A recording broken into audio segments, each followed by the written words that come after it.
Hello, everyone, and welcome to RE Radar. I am your host, Nathan Mathisen. I'm also a realtor at John L. Scott here in Seattle. RE Radar is meant to be the one-stop shop for buyers, sellers, and just anyone interested in real estate. If you want to just learn a little more, maybe you want to think about getting an investment property.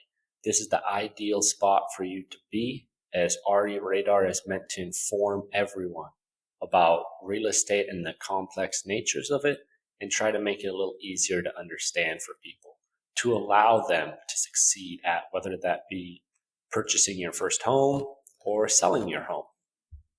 So this is episode 2 of RE Radar. On episode 1, we covered some really good topics.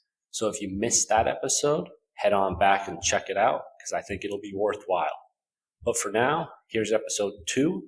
And episode 2 is going to be starting off with the question of how long will it take to sell my home?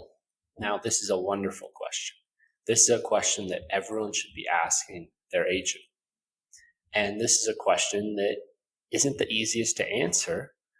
And one of the reasons it's not the easiest to answer is just because it depends on so many different factors that I can't give you an answer for you, but I will give you a more general, broad answer and give you a few things that you can do to help yourself in selling that home.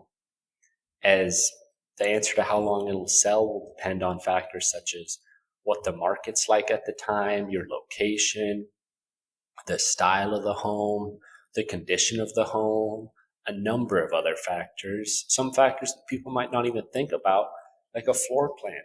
The floor plan can affect a home, as buyers might not be thinking about floor plans originally, but when they start touring all these homes, you start to notice how each different floor plan could have its pros and could have its cons.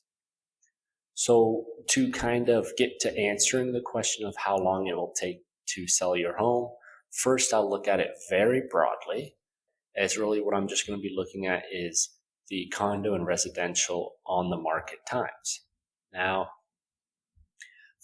this is in the NWMLS, and if you are watching on YouTube here, I'll have some of these graphics pulled up.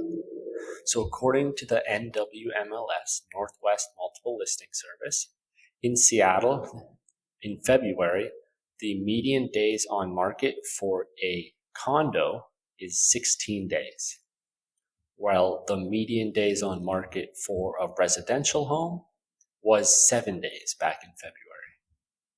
Now, from a basic level, what does that tell me? It tells me just that people in Seattle might prefer a residential home over a condo. So if you're trying to sell a condo, it might take a few more days than if you were to be selling a residential home. Now, that's not to say a condo couldn't sell quicker than a residential home, as it depends on the condo. If there is a condo in a sought-after location, it's nice, it's good quality, it's attractive, then a buyer will come in and they can scoop it up within a day. That's what it is. Real estate is so dependent upon the specific scenario. And then not only is the condo versus if it's a residential house going to affect how long it can be on the market, another huge factor is the interest rates. Interest rates will be a huge part in how long a home can sell, as if interest rates are at a very high point, then the market, it usually will be a slower market simply because less people can afford to buy. Now, let's go back to January 2021, where interest rates hit 2.65%. During those super low rates, a lot of people could buy. So houses were flying off the shelves. People were buying them up left and right.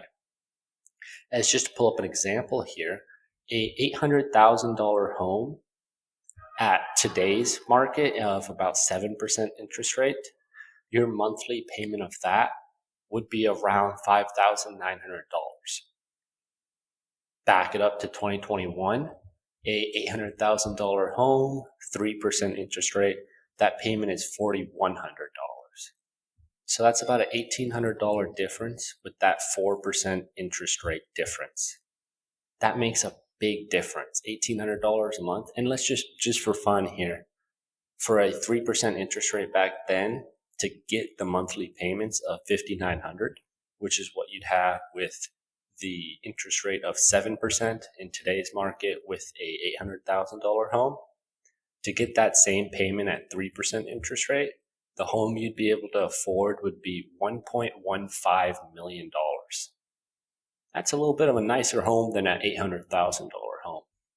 So obviously interest rate is going to be factored into sale time, as it affects the amount of buyers available.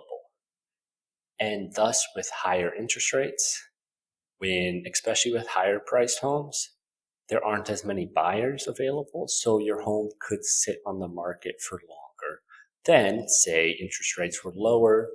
It would be easier to sell as more people are able to afford it. Now, you might be sitting there thinking, well, nothing I can do to that. I mean, it's interest rates. I don't have any control over those. And that's where you'd be wrong. As just like new construction, and construction often does with paying the lender money up front, a seller can do the same thing with a list and lock, where they will buy the rate down by paying the lender up front. It'll be just a percentage of the total payment, as the total payment to get that buy down will then just be taken off of what you finalize with the sale. So you aren't paying a huge chunk up front, it's a small percentage. Now you'll pay that up front, and then the lender will be able to lower the rate so any buyers can get that low rate. So instead of perhaps a 7% interest rate, you can buy down the rate and get it down to a 5% interest rate, which then will bring more buyers to your home and could potentially cause it to sell quicker. Now, obviously, it's not just that simple. There are a few finer details where something like doing a list and lock you'd want to really check with and make sure it's your best option, as there are a few things you want to understand before actually jumping into it and doing it. And I'll be getting eventually a lender on here for one of the upcoming episodes, and she'll be able to tell you even more about the list and lock and get into the nitty-gritty finer details of how it all works. Now, moving on from those interest rate talks, we're going to just get into another factor that can prevent homes from selling quickly or can cause homes to sell quicker, is the condition of the home. Now, if you listen to the first episode of RE Radar, you know that I talked about a lot of things for what you should be doing when you want to list your home. With all that stuff, with doing the painting, cleaning, changing out some lights, some stuff like that, when your home goes on the market, I feel that it should be in a better condition than when you were living in it. And if you manage to achieve that, if you get your home in a better condition than the time when you were living in it, it will sell quickly, or at least it should, I believe, sell quicker than had you done nothing to it. Now, an example of this, a real example here, is back in February, a broker at my office had a listing, and what they did to it is they fully refreshed the kitchen before putting it on the market. They did a few other things. So they fully refreshed the kitchen. They changed out all the appliances, new countertops, new cabinets, new backsplash. They then also put in new flooring throughout almost the whole house.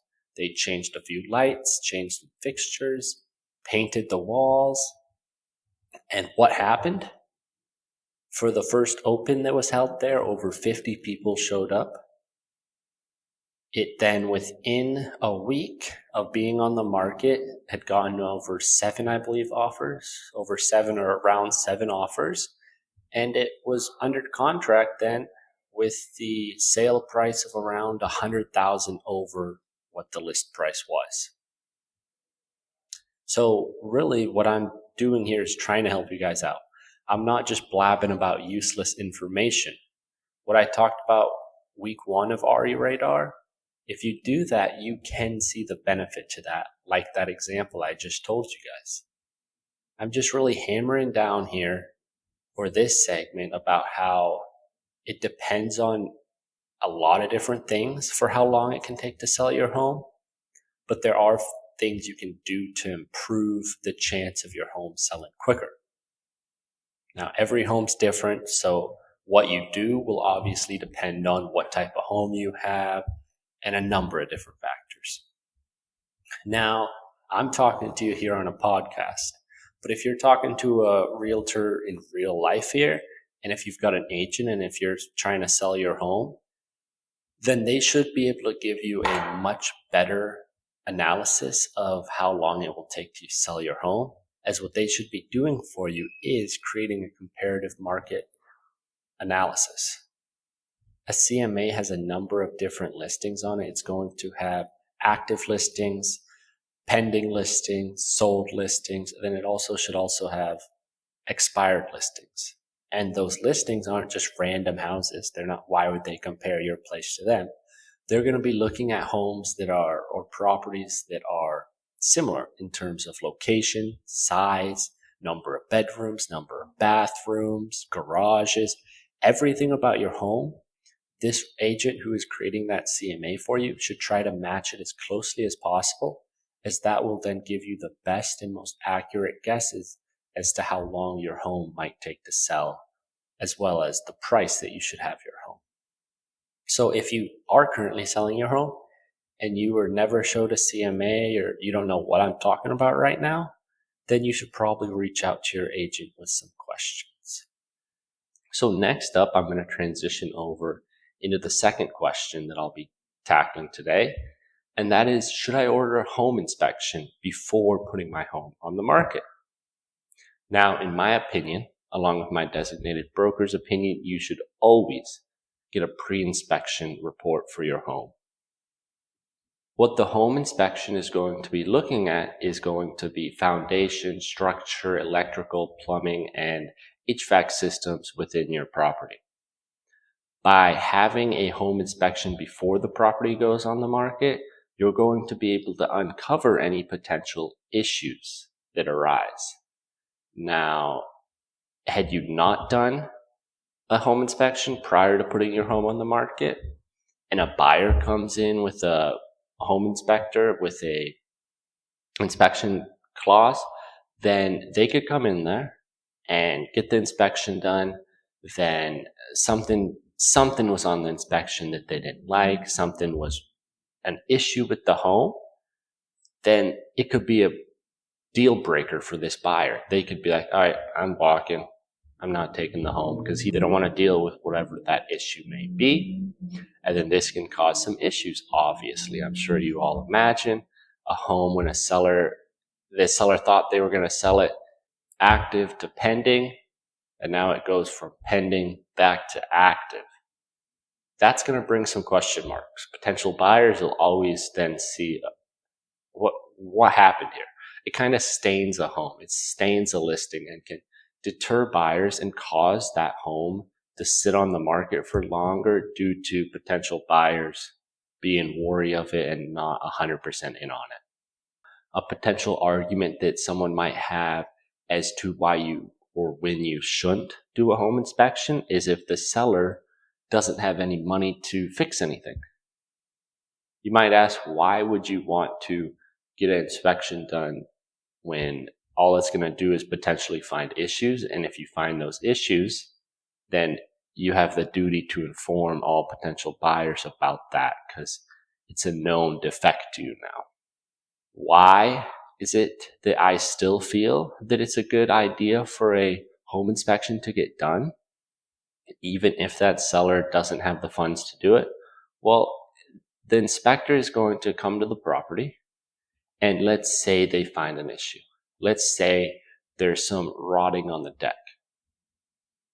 Well, so your seller doesn't have the money to fix this issue. What do? You make your list price reflect that issue that you found. So after the inspector comes out, what you're going to do is you're going to get a contractor to come out to the place. You're going to get a bid for the repairs. You're not going to do the repairs, but you're going to get a bid for that repair. You'll see what it can cost. And then you're going to make your list price reflect that repair that is needed. So let's say the list price was $600,000 and it'll take $15,000 or whatever. So if it's 600,000 list price, it's going to take 15,000 for these repairs. You could list the house at 545,000. And then you make a note saying list price reflects damage to deck, so act accordingly. And this can be a potential way for buyers and sellers also to kind of grow trust amongst, or at least buyers to grow trust amongst sellers, as the seller is being very open and transparent. Now, before we jump into the next segment, I think kind of along the same lines of inspections as doing a sewer scope, I think I highly recommend, actually, I don't think, I know I highly recommend that even if your seller is adamant they don't want to do an inspection, you should definitely push for a sewer scope, as sewer scopes can be very costly if there are issues in them. And you want to find that out before those issues compound amongst one another. Now, moving off of those common real estate questions, we're going to jump right into the next topic, which is that random look at a different city in the United States through just a random city finder. And today, I'm going to be doing a deep dive into the real estate market in Long Beach, California. Now, Long Beach is a city people are leaving. It's declining at a rate of negative 0.68% annually. Back in 2020, the population was 465,448. Fast forward to 2024, that population is 445,253. So they've lost about 20,000 people over the last 4 years. That's a decent chunk of people. Now, the average household income in Long Beach is about $104,000. Poverty rate is 15%. So it's a pretty high poverty rate. Now, even with the population declining though, and this poverty rate at a higher than average mark, the median home list price is $770,000. It's up 1.4% year over year. So up from last January, because this is January data.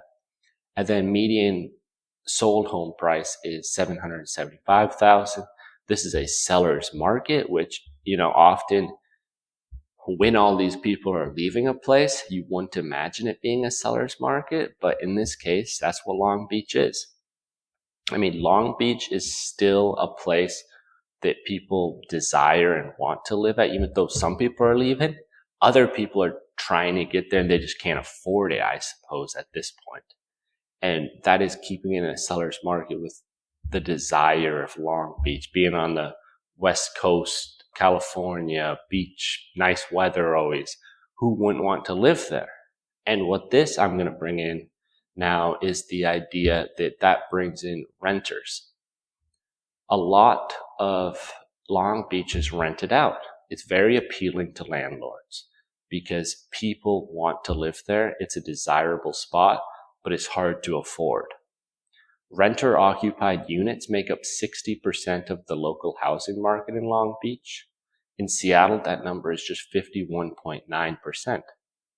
So while people might not enjoy living in California as much, or it might be too expensive to live and own in California, people still want to rent and spend time out there. But based on the data I have here in front of me currently, there were 414 properties listed on homes.com in Long Beach, California. 141 of that 414 properties are single family houses. Well, 123 of those 414 properties are multi-unit investment properties. For Seattle on homes.com, there were 1,285 total properties for sale, with only 76 of those being multi-unit investment properties. Now, pulling up the home I found here in Long Beach, it is a 2-bedroom, 1-bathroom, 1,200 square foot home listed for about $790,000.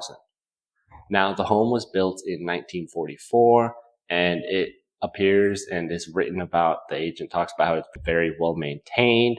It was remodeled throughout the years, and then it's just a 10-minute drive to the beach. It's a very nice home, but it's not the biggest of homes.